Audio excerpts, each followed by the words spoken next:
Tungkulin mong bigay ligaya ng puso, hindi pagpapalit sa pinak at ginto. Hinubog sa iyong dalisay na aral, naunawaan kalooban mong banal. Katotohanan mo'y aking isisigaw, pananampalataya ko'y ipaglalaban. Katwiran mo, Ama, aking sandata, sa pakikipagbaka naway samahan mo tuwi na. At kung ako'y mabuwal, masugat ang lubha, aasa sa awa mo, Ama.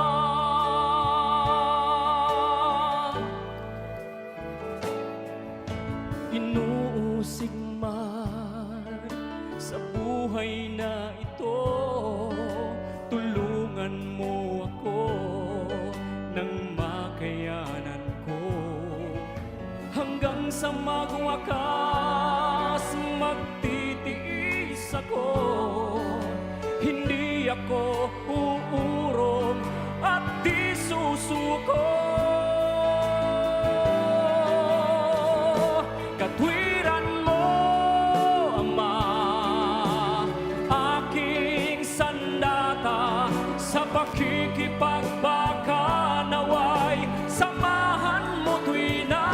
At kung ako'y mabuwal, masugat ang lubha, aasa sa awa mo, Ama. Pag-asa ko't lakas sa'yo nagmumula, kahit nagkukulang iyong inunawa.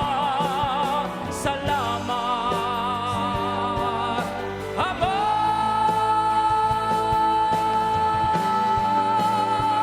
Katuwiran mo, Ama, aking sandata.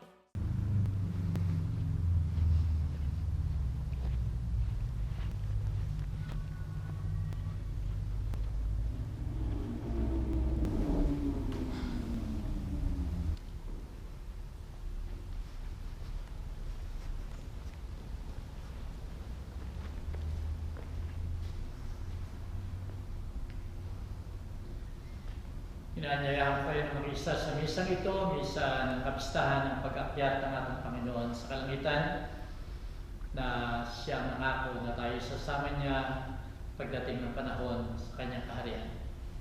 Sa ngalan ng Ama, ng Anak at ng Espiritu Santo. Amen. Ang biyaya natin Panginoon Jesucristo, ang pag-ibig ng Diyos at ang liwanag ng Espiritu Santo ay sumayin lahat.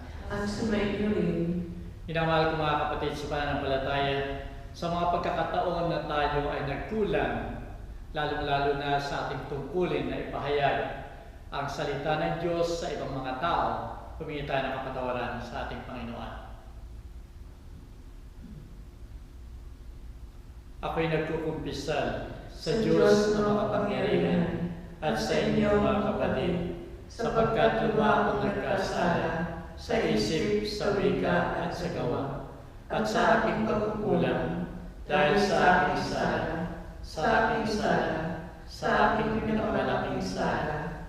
Kaya sinasamo ko kay Santa Maria Laging Birhen, sa lahat ng mga anghel at mga santo, at sa inyo mga kapatid, na ako'y panalangin sa ating Panginoong Diyos. Kaawaan tayo ng makapangyarihan Diyos, patawarin tayo sa ating mga kasalanan, at patubayan tayo sa buhay na walang hanggan. Amen. Panginoon, maawa ka. Panginoon, maawa ka. Kristo, maawa ka. Kristo, maawa ka. Panginoon, maawa ka. Panginoon, maawa ka. Luwalhati sa Diyos sa kaitaasan, At sa lupa ay kapayapaan sa mga taong may mabuting kalooban. Pinupuri ka namin, inarangal ka namin, sinasamba ka namin, niluluwalhati ka namin, pinasasalamatan ka namin, dahil sa dakila mong kaluwalhatian. Panginoong Diyos, Hari ng langit, Diyos ang makapangyarihan sa lahat, Panginoong Kristo, bugtong na anak, Panginoong Diyos, Kordero ng Diyos, anak ng Ama, ikaw na nag-aalis ng mga kasalanan ng sanlibutan, maawa ka sa amin. Ikaw na nag-aalis ng mga kasalanan ng sanlibutan, tanggapin mo ang aming kahilingan. Ikaw na nalulubog sa kanan ng Ama, maawa ka sa amin. Sapagkat ikaw lamang ang banal, ikaw lamang ang Panginoon, ikaw lamang ang Jesucristo ang kataastasan, kasama ng Espiritu Santo, sa kaluwalhatian ng Diyos Ama. Amen. Manalangin tayo. O makapangyarihan Diyos, kami nagdiriwang at nagsasaya dahil sa pag-akyat sa langit ng iyong anak at aming manunubos. Loobin mo mata mo namin ang kaluwalhatiang inihanda sa amin ng Panginoon. Alang-alang sa anak mo si Jesucristo ang Panginoon namin, nabubuhay at naghaharing kasama mo at ng Espiritu Santo, magpasawalang hanggan. Amen. Makinig tayo sa mga pagbasa. Unang pagbasa. Pagbasa mula sa mga gawa ng mga apostol. Mahal na Teopilo, isinalaysay ko sa aking unang aklat ang lahat ng ginawa at itinuro ni Jesus buhat sa pasimula hanggang sa araw na siya umakyat sa langit. Bago siya umakyat, pinagbilingan niya sa pamagitan ng Espiritu Santo ang mga apostol na kanyang hinirang.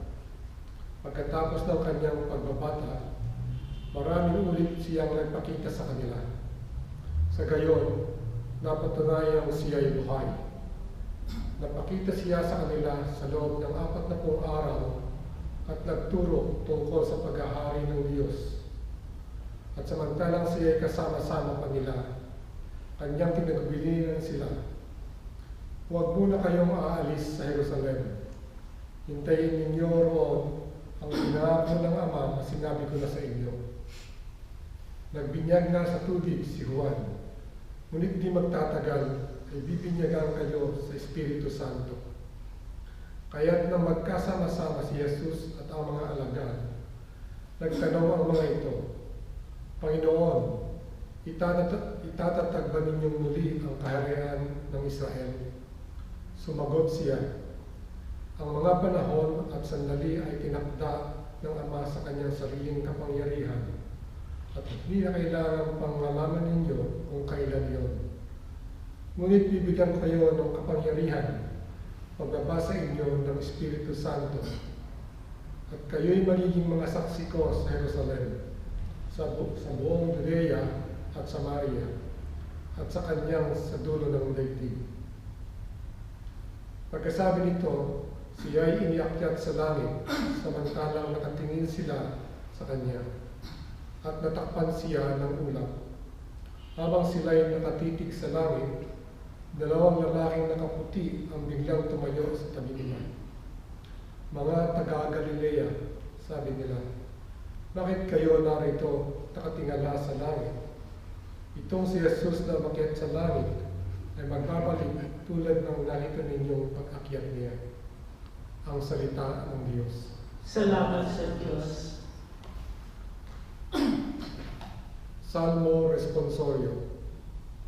Ang Diyos ay umakyat ng buong saya sa saliw ng mga trumpeta. Ang Diyos ay umakyat ng buong saya sa saliw ng mga trumpeta.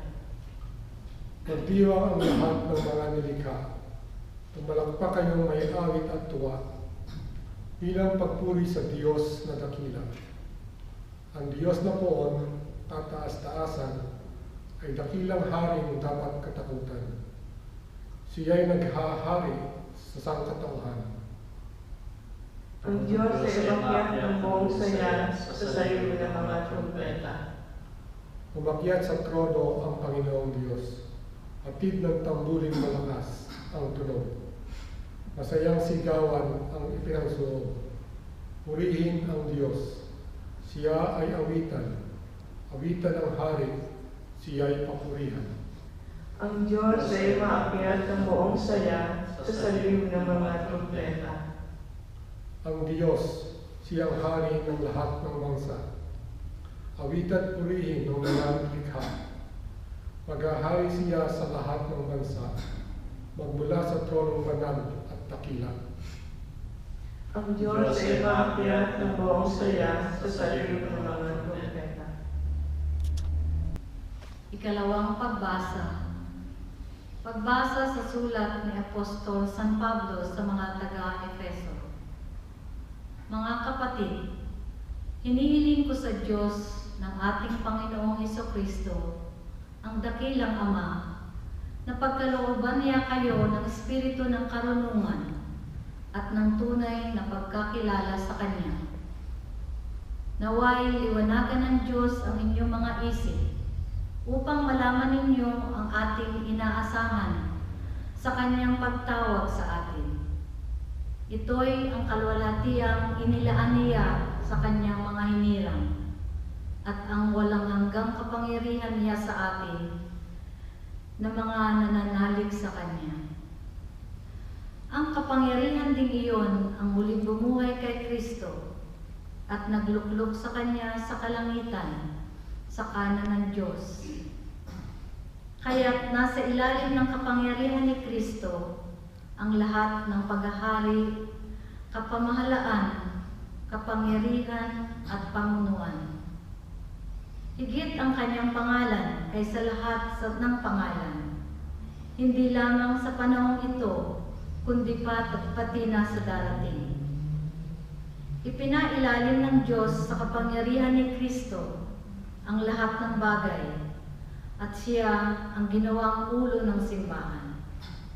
Ito ang katawan ni Kristo, ang kapuspusan niya na pumupuspos sa lahat-lahat. Ang salita ng Diyos. Salamat sa Diyos.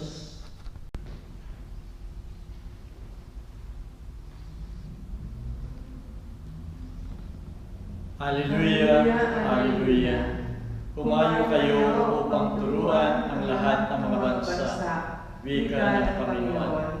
Ako ay sumasa inyo sa lahat ng araw, hanggang sa wakas ng daigdig. Hallelujah.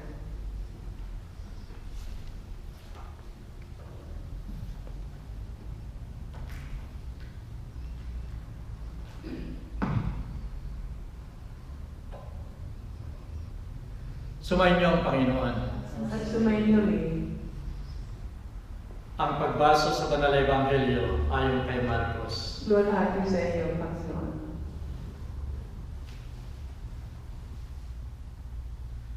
Nang panahon yun, napakita si Jesus sa 11 at nagwika sa kanila.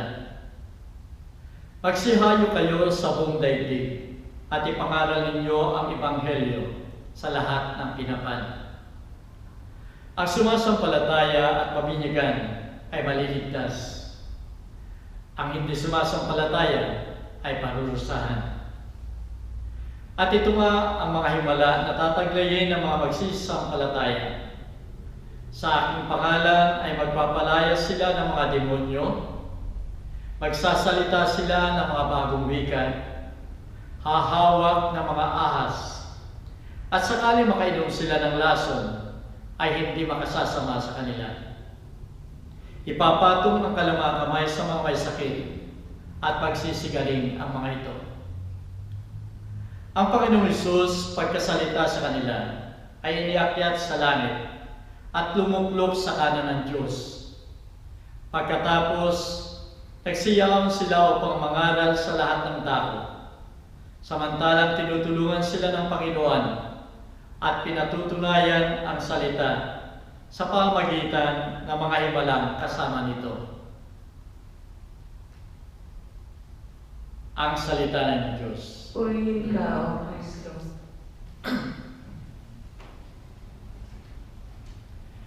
Minamahal ko mga kapatid sa pananampalataya, Si Roger, ang kanyang asawang si Doris at dalawa niyang anak na babae ay papunta sa airport. At habang sila nagka-travel sa airport, naroon ang pag-iyak, lalong-lalo na ng dalawang bata. Naroon ang kalungkutan, lalong-lalo na kay Doris, dahil sa takot. Si Roger ay nagpasya na magtrabaho sa ibang bansa dahil yung kanyang dalawang anak ay magka-high school na. At tinitignan nila yung mga sweldo nila mag-asawa kulang sa pagpapaaral sa kanilang dalawang anak. Kaya nagplano siya, nag-decide siya na magtrabaho sa ibang bansa. At ito nga ang araw na kanyang pag-alis. At habang nagtatravel sila, naroon ang kalungkutan.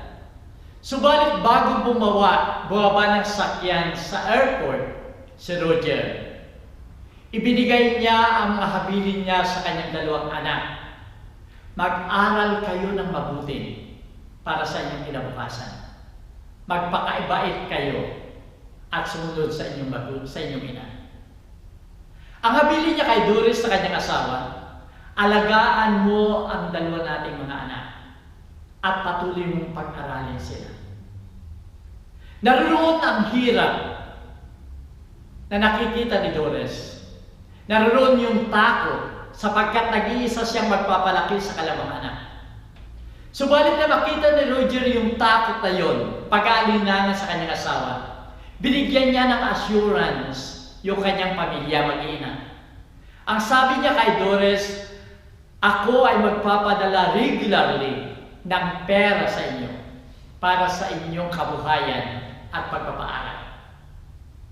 At ganun din, patuloy ako magbibigay ng communication sa inyo. Araw-araw ako magko-communicate sa inyo.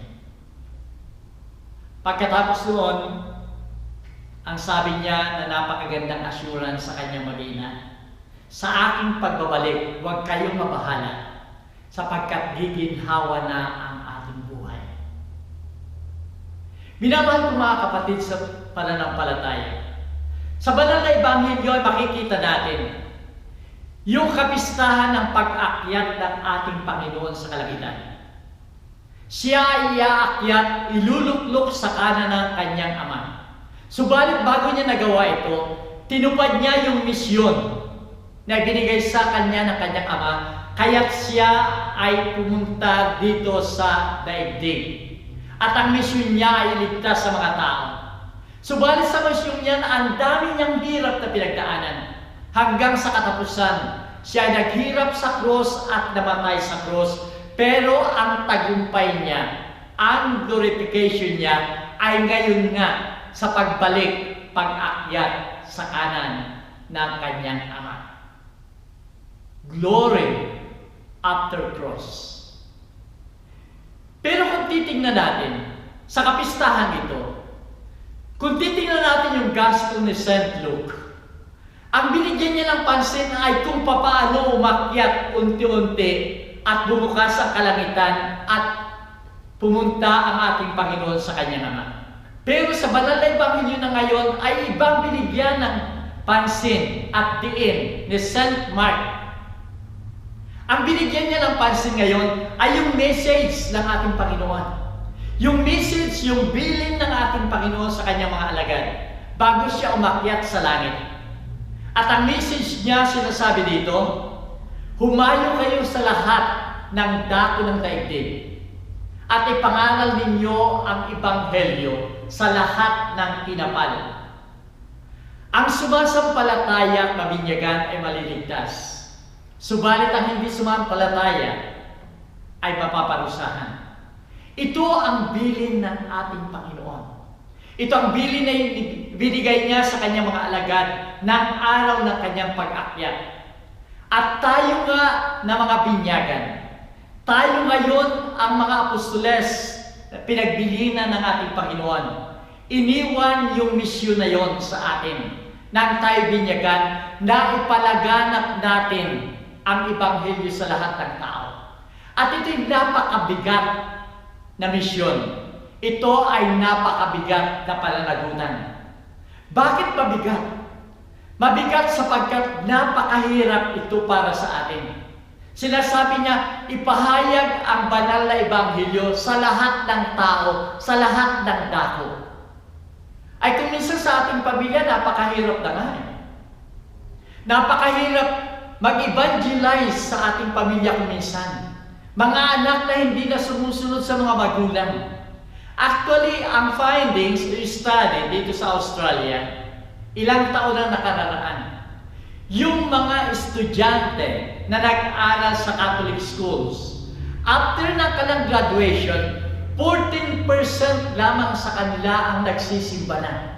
At kahit papaano ang panghihikayat o invitation ng mga magulang, hindi na nagsisimba ang karamihan. Nag-aaway lamang sila. Yung iba namang mga Katoliko ay takot o nahihiya. Kung minsan ay nahihiya silang magbahagi ng salita ng Diyos. Samantalang yung ibang religion ay napaka-agresibo, kaunting bagay lamang inire-relate nila sa salita ng Diyos. Samantalang mga Kristiyano, mga Katoliko ay natatakot tayo o nahihiya. Natatakot tayo ipagtanggol kung minsan ang ating reliyon.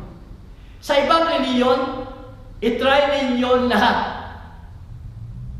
i-degrade yung kanilang founder.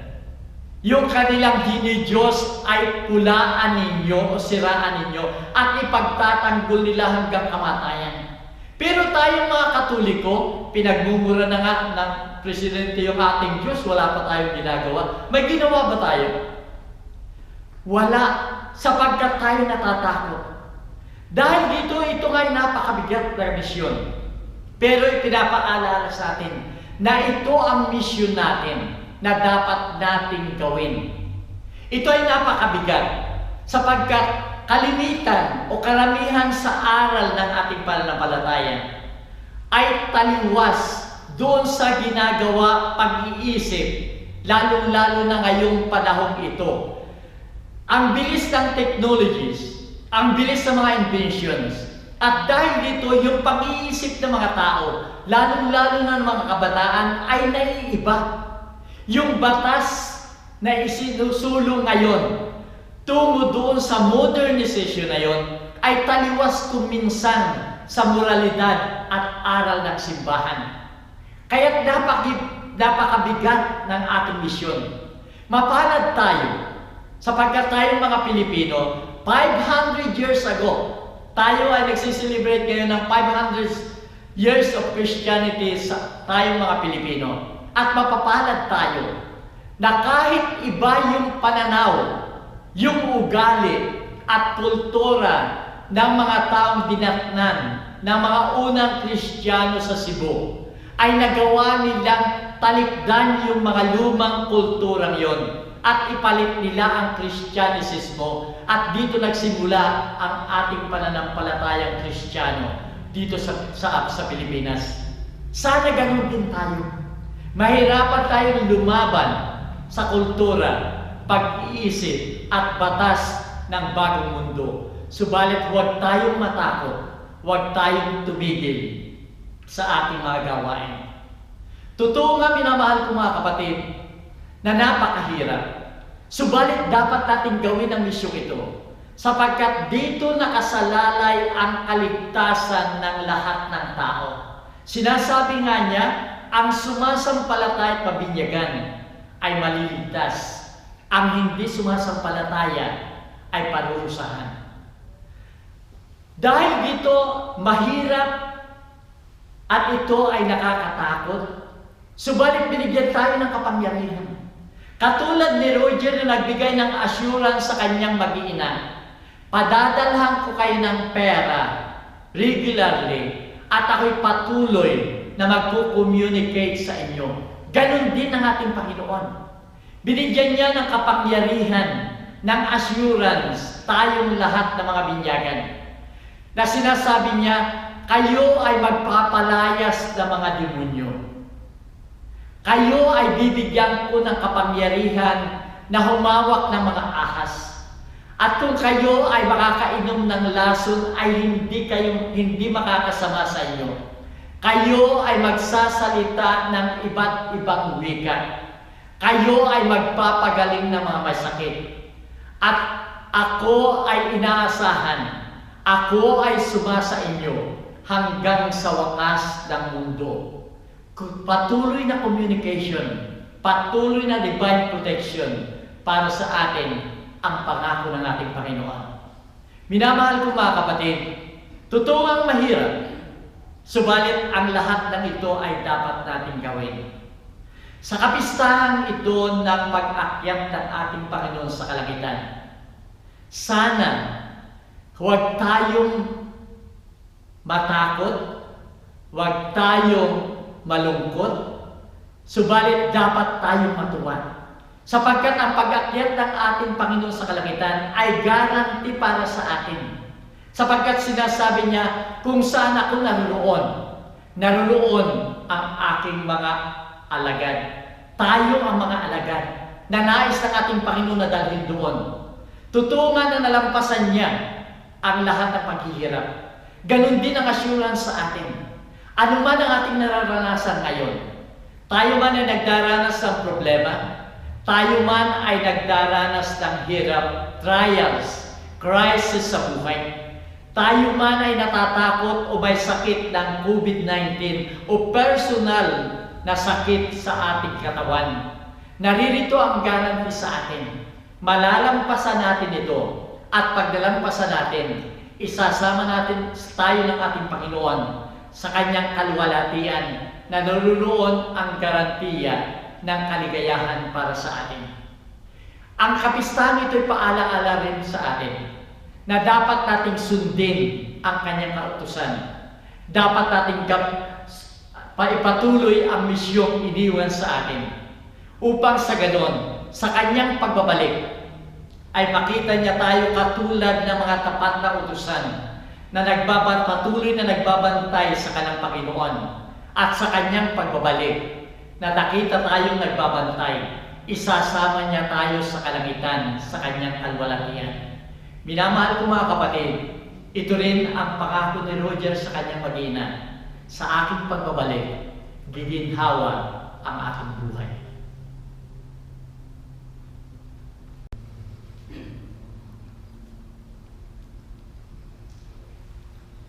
Ipahayag natin ang ating pananampalataya. Sumasampalataya ako sa Diyos sa mga makapangyarihan sa lahat na may gawa ng langit at lupa. Sumasampalataya naman ako kay Jesucristo, isang anak ng Diyos, Panginoon nating lahat. Nagkatawang tao siya, dalang Espiritu Santo, ipinanganak ni Santa Maria ang Birhen, pinagpakasakit ni Poncio Pilato, ipinako sa krus, namatay, nanawag sa mga impyerno, nang may 3 araw na buhay na maguli, umakyat sa langit, naluluklok sa kanan ng Diyos sa mga makapangyarihan sa lahat. Doon magmumula panirito at hukom sa nangabubuhay at nangamatay na tao. Sumasampalataya naman ako sa Diyos Espiritu Santo, sa Santa Iglesia Katolika, sa kasamahan ng mga santo, sa kawawala ng mga kasalanan, mabubuhay na maguli ang nangamatay na tao, at may buhay na walang hanggan. Amen.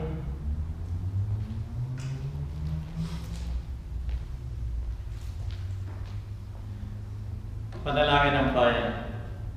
Walang hanggang nabubuhay si Jesus upang siya makapanalangin kasama natin at manalangin para sa atin sa Ama.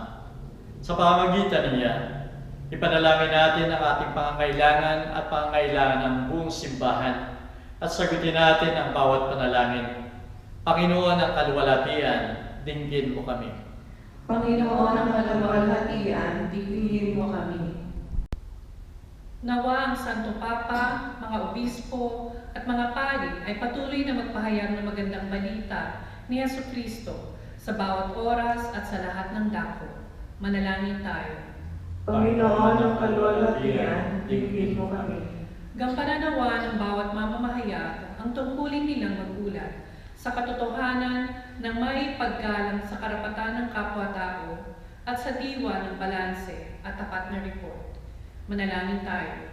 Panginoon ang kaluwalhatian, dinggin mo ginawa ng Espiritu ng Panginoon ang mga mamamahayag na dumaranas ng paniniil dahil sa tapat nilang pagtupad sa kanilang tungkulin. Manalangin tayo. Panginoon ng kalwalhatian, dinggin mo kami.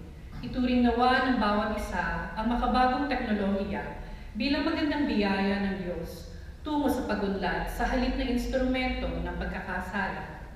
Manalangin tayo. Panginoon ng kalwalhatian, dinggin mo kami. Upang lahat tayong natitipon dito, ngayon ay tumugon sa paanyaya ng Panginoon na ihayag ang mabuting balita. Manalangin tayo. Panginoon ng kalwalhatian, dinggin mo kami. Patuloy sana tayong makiisa sa mga programa na magbibigay ng kasagutan sa problema natin sa pandemya. Manalangin tayo. Panginoon ng kalwalhatian, dinggin mo kami. Ipanalangin din natin ang ating pansariling intensyon.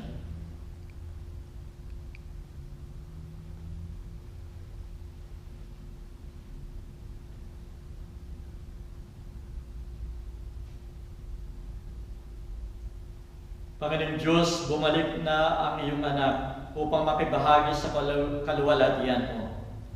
Bagamat di namin siya nakikita, sa tulong ng liwanag ng pananampalataya, patuloy pa rin namin siyang nakikilala at minamahal. Pahintulutan mong higit namin siyang mapaglingkuran sa aming pamahayag ng mabuting balita sa lahat ng tao.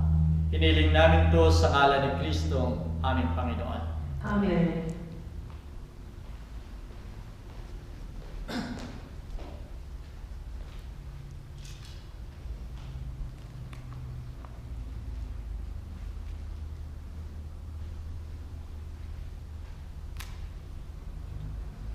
Purihin ka, Panginoon Diyos, na lahat ng kinapal sapagkat sa iyong kabutihan ay tinanggap namin ang tinapay na inialay sa iyo, na galing sa lupa at pinagpaguran ng tao, upang maging tinapay na magdudulot sa amin ng buhay na walang hanggan. Purihin at ipagtangal ng Diyos magpakailanman.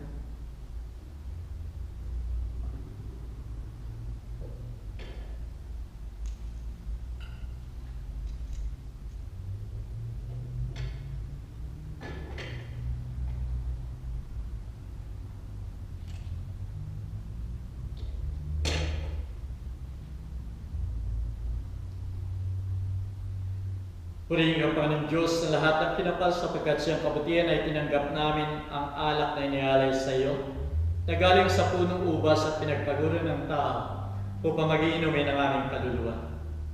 Purihin at ipagtangal ng Diyos magpakailanman.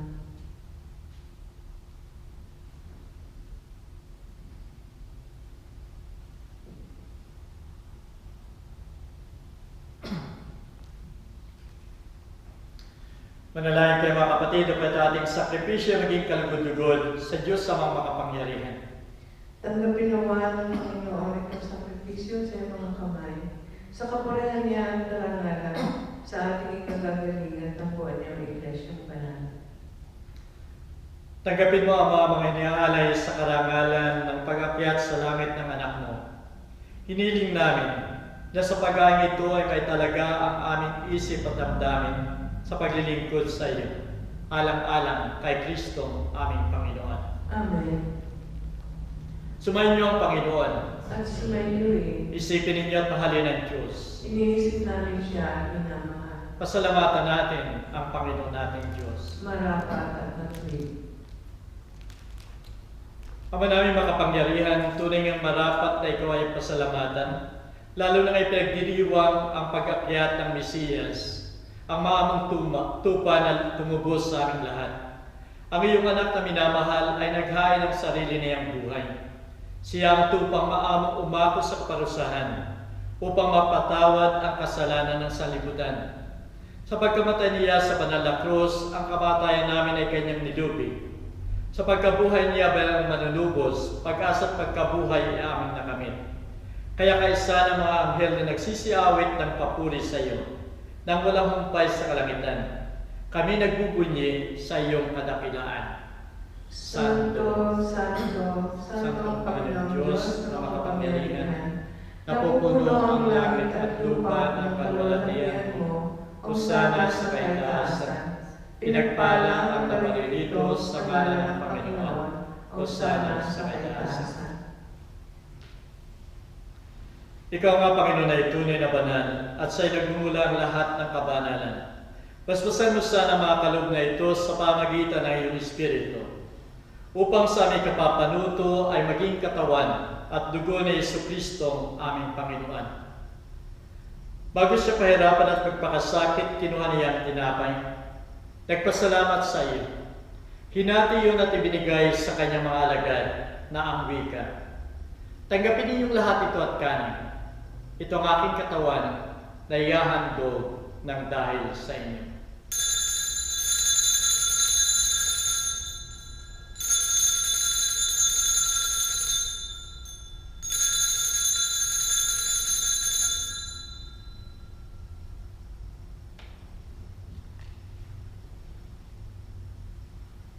Gayun din naman pagkatapos ng hapunan, kinuha niya ang kalis. Muling nagpasalamat sa iyo at binigay yon sa kanyang mga alagad na ang wika. Tanggapin ninyong lahat ito at inumin. Ito ang kalis ng aking dugo. Dugo ng bago at walang hanggang tipan. Na sa inyo sa lahat ay bubuhos sa kapagpapatawad ng mga kasalanan. Gawin ninyo ito bilang pag-alaala sa akin.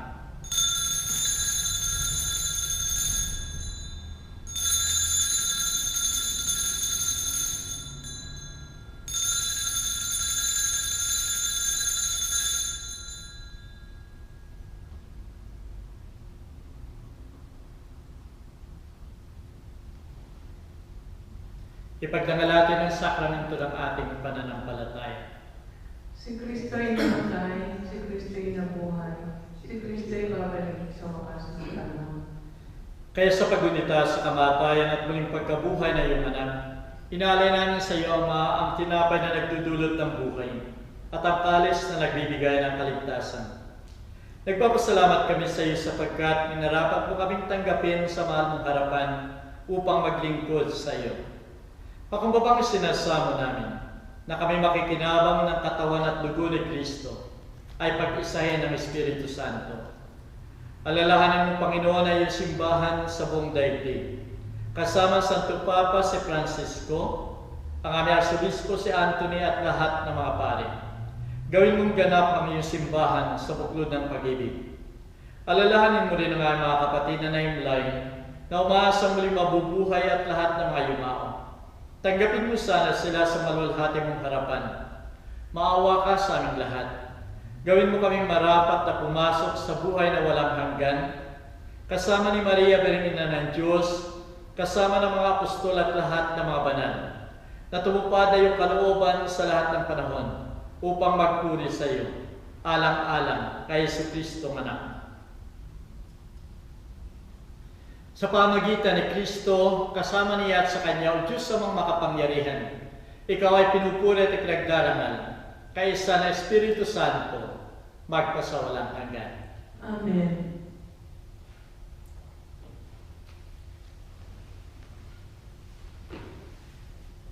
Bilang patunay na tayo isang simbahan na nagpapahayag ng magandang balita sa lahat ng tao at lahat ng dako, dasalin natin ang Ama namin. Ama namin, sumasalangit ka, sambahin ang ngalan mo, mapasa amin ang kaharian mo, sundin ang loob mo dito sa lupa para ng sa langit. Bigyan mo kami ngayon ng aming kakanin sa araw-araw, at patawarin mo kami sa aming mga sala, para ng pagkapatawad namin sa nagkakasala sa amin, at huwag mo kami ipaintulot sa tukso, at ayadya mo kami sa lahat ng masama. Hiniling namin ang Panginoon na iligtas mo kami sa lahat ng masama. Pagkalooban mo kami ng kapayapaan sa aming kapanahunan, upang sa tulong na iyong awa ay lagi kayong maligtas sa kasalanan at palayo sa lahat ng ligalig. Samantalang hinihintay namin ang masayang pagbabalik ni Jesucristo aming manunubos. Sapagkat sa iyo nagmumula ang kaharian, ang kapangyarihan, at kaluwalhatian, magpasawalang hanggan. O Panginoon Jesucristo, sinabi mo sa mga apostol, kapayapaan ang iniiwan ko sa inyo, ipinagkakaloob ko sa inyo ang aking kapayapaan. Huwag mo sana'y sa alang-alang ang aming mga pagkakasala, kundi ang pananampalataya na iyong simbahan. Pagkalooban mo siya ng kapayapaan at pagkakaisa, ayon sa kasisiyan ng iyong kalooban, nabubuhay ka tagahari, magpasawalang hanggan. Amen. Ang kapayapaan ng Panginoon ay laging sumainyo. At sumainyo rin. Magbigay tayo ng kapayapaan sa bawat isa. Please.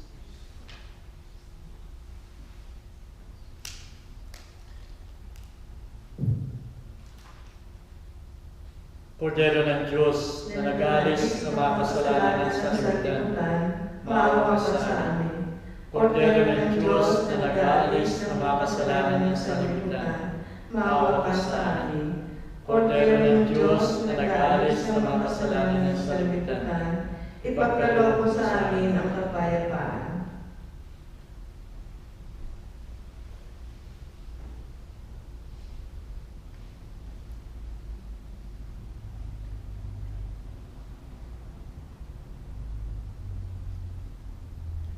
Narito ang kordero ng Diyos, narito siya nag-alis ng mga kasalanan sa libutan. Mapalad tayong tatanggap sa kanyang piging. Panginoon, hindi ako karapat-dapat na magpatuloy sa iyo sa aking katawan. Ngunit sa isang salita mo lamang ay gagaling na ang aking kaluluwa.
Manalangin tayo.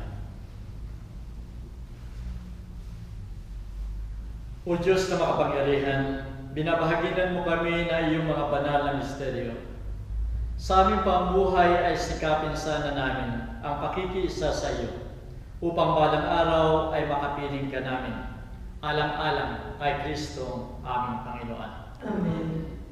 Ako'y nagpapasalamat sa inyong lahat sa pagdalo niyo sa misang ito, saan man kayo naroon, at sana ipagpatuloy natin yung misyon na ipangaral o ipahayag, ibahagi ang salita ng Diyos.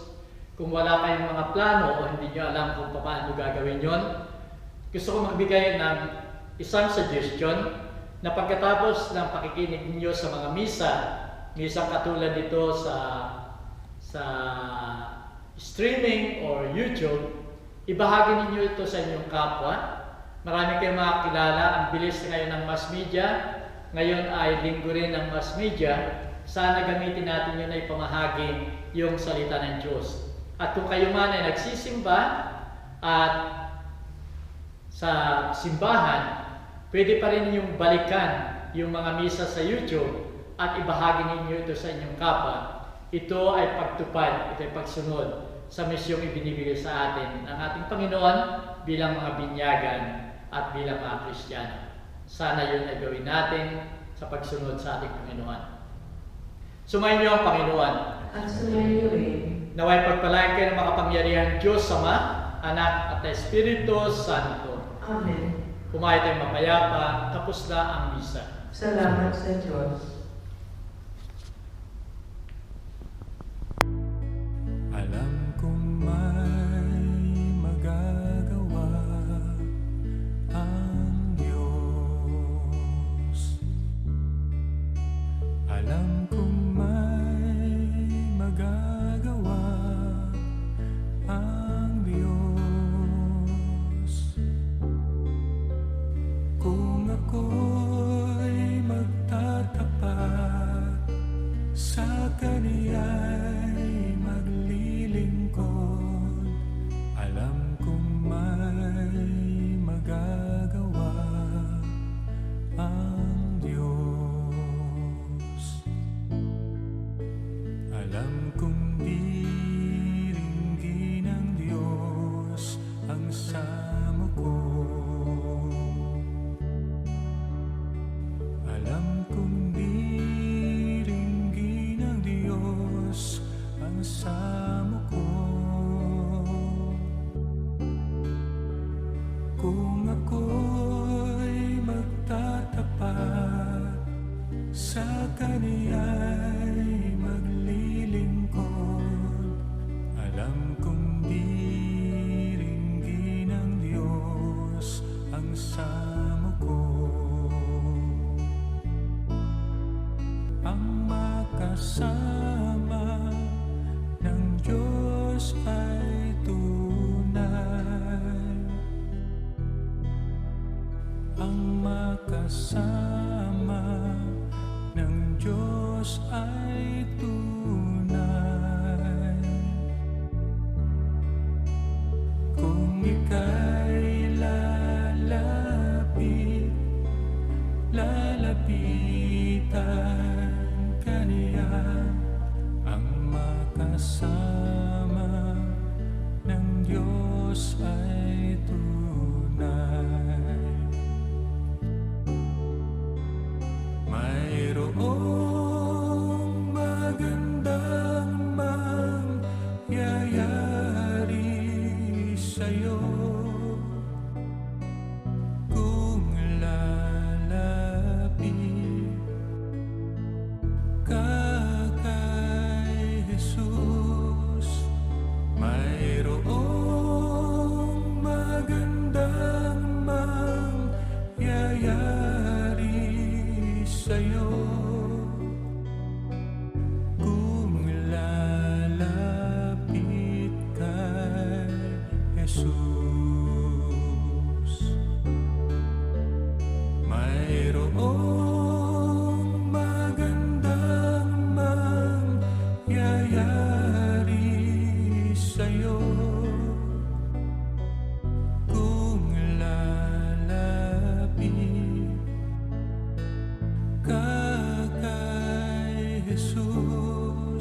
sa'yo